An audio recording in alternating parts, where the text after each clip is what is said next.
accurate local forecast with meteorologist Jackson Chastain starts now.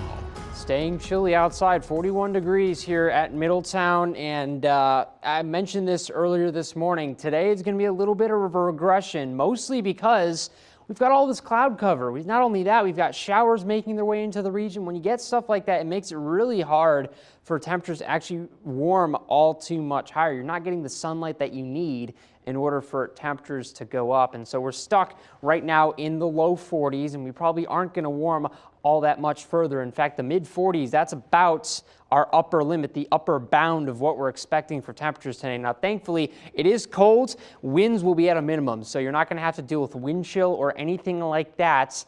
You will have to deal with that drizzle. Obviously, that's all part of a low pressure system situated over the Midwest that's bringing rain into parts of the Northeast right now. And this is number one of two rain chances that we're going to see upcoming this weekend. You know, obviously the first one's on Friday. We get a little bit of a break Saturday where things are looking a little mild. We actually could break 60 degrees. I would not be surprised.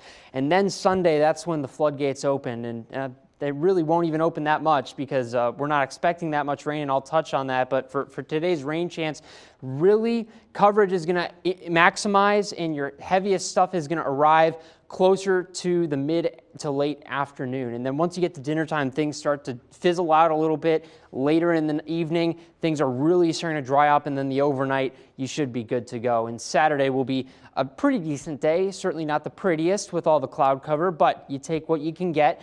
Obviously on Sunday, then we have another rain chance there. That's the one we're all watching to see if we can get any kind of a decent total out of this. And literally a day ago, if we looked at this, I would tell you we might get an inch out of this, but we're not going to get a lot out of this first rain chance, about a tenth. That's really the max, maybe 2/10.